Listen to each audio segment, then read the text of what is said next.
So KCR ఎలా అయితే ఈటెల రాజేందర్ ఓడిపోవాలనుకున్నారు, ఈటెల రాజేందర్ మీద సేమ్ అదే తరహా కోపం అనేది రేవంత్ రెడ్డికి కూడా ఉంది. గతంలో ఇలాంటి ఇన్సిడెంట్స్ కూడా జరిగాయి కాబట్టి కేవలం అది ప్రెస్టీజ్ ఇష్యూ, తన సిట్టింగ్ స్థానమే కాదు, ఈటెల రాజేందర్ బరిలో ఉన్నారు కాబట్టి అనేది కూడా అక్కడ ఒకటి కనిపిస్తుంది కదా. తెలియదు నాకు.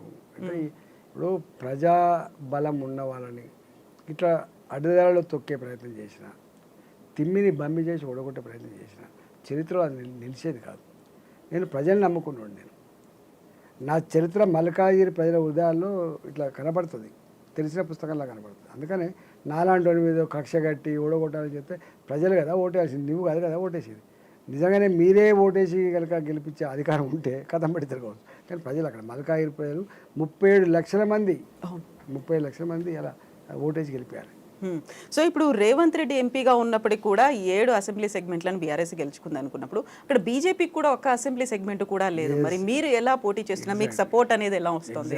ఇక్కడ ఇష్యూ ఏంటంటే ఇది జాతీయ ఎన్నికలు, దేశ భద్రత, సమగ్రత, అభివృద్ధి, ఆత్మగౌరవం ఇవన్నీ కలగలిసినటువంటి ఎన్నికలు ఇవి.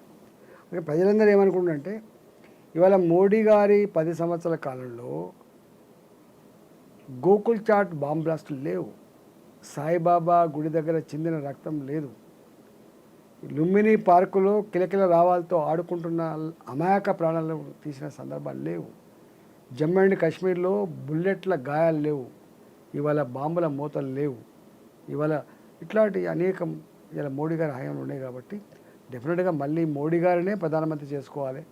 భారతదేశాన్ని 11వ ఆర్థిక వ్యవస్థ నుంచి 5వ ఆర్థిక అతిపెద్ద వ్యవస్థగా ఏర్పాటు చేసింది కాబట్టి ఎదిగింది. కాబట్టి రేపు 3వ అతిపెద్ద ఆర్థిక వ్యవస్థ ఎదగాలంటే మోడీ గారే అధికారం రావాలని చెప్పి భావిస్తారు. కాబట్టి ఈ పార్లమెంట్ ఎన్నికలు అనేటివి ఈ కింది ఎన్నికలు కాదు, చిన్న ఎన్నికలు కాదు, రాష్ట్ర ప్రభుత్వాల ఎన్నికలు కాదు, ముఖ్యమంత్రి ఎన్నికలు కాదు, ప్రధానమంత్రి ఎన్నికలు. కాబట్టి భారతీయ జనతా పార్టీకే ఓటేయాలి.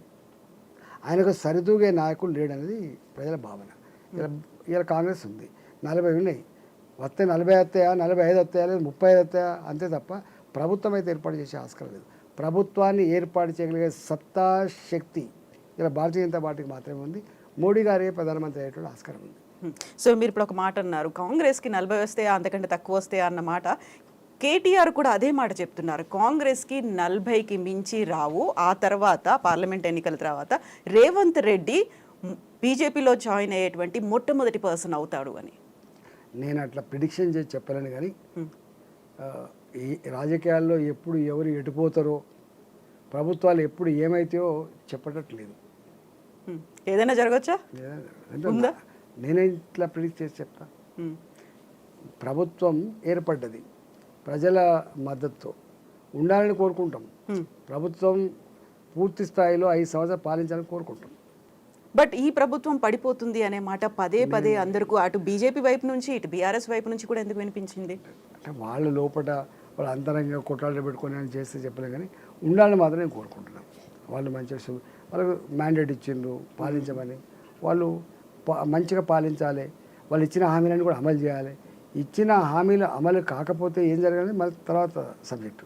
కానీ ప్రతి ఒక్కరూ ఉండాలని మాత్రం కోరుకుంటారు. ఇక వాళ్ళు పంచాయతీ పెట్టుకొని వాళ్ళు కాలు గుంజుకొని పోతే ఎవడేం చేస్తారు చెప్పండి? అది వాళ్ళ ఇంటర్నల్ వ్యవహారం, అది మా వ్యవహారం కాదు. కాకపోతే రేవంత్ రెడ్డి ఈటెల రాజేందర్ కంటే ఎక్కువ బీజేపీతో, ఆర్ఎస్ఎస్తో, ఏబీవీపీతో అనుబంధం అనేది ఎక్కువగా ఉంది. ఈటెల రాజేందర్ అంటే ఈ మధ్య కాలంలో వచ్చిన పర్సన్, అందులో లెఫ్ట్ బ్యాక్గ్రౌండ్ నుంచి వచ్చాడు. కానీ అసోసియేషన్ అనేది రేవంత్ రెడ్డికి ఎక్కువ ఉంది అనేది కావచ్చు, మరి తెలియదు, ఉండొచ్చు. అందుకే బడే బాయ్ అని కూడా పిలిచారు అని మోదీని. అదే బడే బాయ్ అని పిలిచిండు, పెద్ద అన్న అని పిలిచిండు, మోడీ ఏంది గిడి అని కూడా మాట్లాడిండు ఆయన. ఈ మోడీ ఏంది గిడి ఏంది అన్న ముఖ్యమంత్రి చాలామంది పోయిండ్రు, కలగలమని కలిసిపోయిండ్రు వింటుండ్రా. మళ్ళీ అదే నోర్లు మోడీ చాలా గొప్పోడని చెప్పిన సందర్భాలు ఉన్నాయి. మరి ఈయన మోడీని పెద్ద అని అన్నాడు, మోడీ ఏంది గిడి ఏంది అని అన్నాడు. రేపు ఏమవుతుందో చూడాలి మళ్ళీ. అయితే ఇప్పుడు మీరు అబ్కీ బార్ 400 పార్ అనే నినాదం మోదీ పదే పదే చెప్తూ వచ్చిండ్రు. మళ్ళీ 3వసారి ప్రధానమంత్రి నరేంద్ర మోదీ కావాలనుకుంటున్నప్పుడు ఒక అతిపెద్ద జాతీయ పార్టీ 2వసారి అయిపోయింది, 3వసారి అధికారం చేపట్టాలని చూస్తున్నప్పుడు రీజనల్ పార్టీస్ని బతకనివ్వలేకపోతోంది అనేటువంటి ఒక అపవాదు కూడా ఉంది, ఆరోపణ చేస్తున్నారు కదా. ఇక్కడ ఇష్యూ రెండండి. మోడీ గారు ఈ నినాదం ఇయలే. అబ్కీ బార్ 400 పార్ అనేది మోడీ గారు ఇచ్చిన నినాదం కాదు.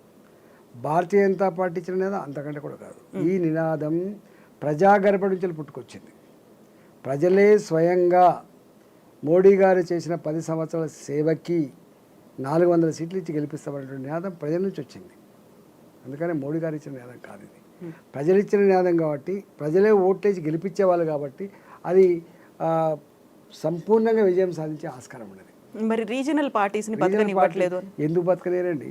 రీజనల్ పార్టీలు ఒకటి గుర్తుపెట్టుకోండి, రీజనల్ పార్టీలు సొంత జాగీర్లలాగా ప్రజల్ని బానిసల్లాగా భావిస్తే తప్పకుండా పరివారిక రాజ్, మోడీ గారి భాష చెప్పండి, పరివారిక రాజ్, తండ్రి కొడుకు మనమడు లేదా బిడ్డ లేదా ఇట్లాంటి పరివారిక రాజ్ నహి చెలేగా అని చెప్పేది భారతీయ జనతా పార్టీ. మీకు తెలుసు మా దాంట్లో ఎంత స్ట్రిక్ట్గా అమలు చేస్తాం. ప్రజాస్వామ్యంలో ప్రజలు ఓట్లేసి గెలిపిస్తే దాన్ని వారసత్వంగా వచ్చే రాజకీయాల్లాగా రాచరికంలాగా వ్యవహరిస్తారో కుదిరేది కాదు. నెంబర్ 1. నెంబర్ 2 ఏంటంటే దోపిడీ. అంటే ఈ రాష్ట్రం నాకు అప్పచెప్పిండ్రు, నేను ఏమైనా చేసుకోవచ్చు, ఎంతైనా దోసుకోవచ్చు దాచుకోవచ్చు అనే కాన్సెప్ట్ తప్పండి. అందుకని ఇప్పుడు ఢిల్లీలో ఉన్న సర్కార్ ఉన్నది, ఆయన దేనికి వ్యతిరేకంగా వచ్చిందండి? కరప్షన్కి వ్యతిరేకంగా పుట్టిన పార్టీ ఎట్లా కరప్షన్లో కూరుకుపోయిందో మీకు తెలుసు. ఇలా అట్నే టీఆర్ఎస్ పార్టీ నాకు ఎవ్వరు లేరు, నేను తెలంగాణ ప్రజల కోసమే జీవిస్తున్నా అని చెప్పిన కేసీఆర్ గారు, తెలంగాణ వస్తే కాపల కుక్కలాగా ఉంటానన్న కేసీఆర్ గారు, దళితుల్ని తొలి ముఖ్యమంత్రి చేస్తానన్న కేసీఆర్ తానే ముఖ్యమంత్రి అయితే అయిండు. కానీ మాలాంటి వాళ్ళని కూడా దూరం చేసుకొని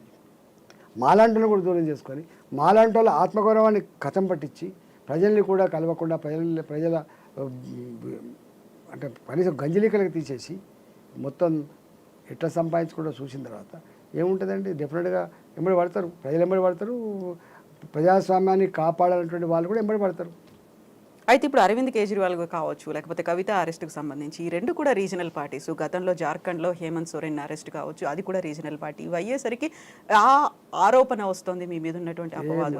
మేము స్పష్టంగా ఉంది, రాజీ పడే ప్రసక్తి లేదు. ఈ దేశాన్ని ఈ దేశంలో రాజకీయ పార్టీలుగా, రాష్ట్రాలను పాలించే పార్టీలుగా తాత జాగీర్లాగా దాచుకుంటా అంటే క్షమించే ప్రసక్తి లేదు. ప్రజాస్వామ్యంలో దానికి ఉండే వ్యవస్థలు దానికి ఉంటాయి, ఆ వ్యవస్థలు దర్యాప్తు చేస్తాయి. చట్టం అందరికీ సమానమే, వాళ్ళు ముఖ్యమంత్రి అయినా ప్రధానమంత్రి అయినా చట్టం అందరికీ సమానమే. కాబట్టి చట్టం ముందు తప్పకుండా నిలబడాల్సింది తప్పు చేసినోడు.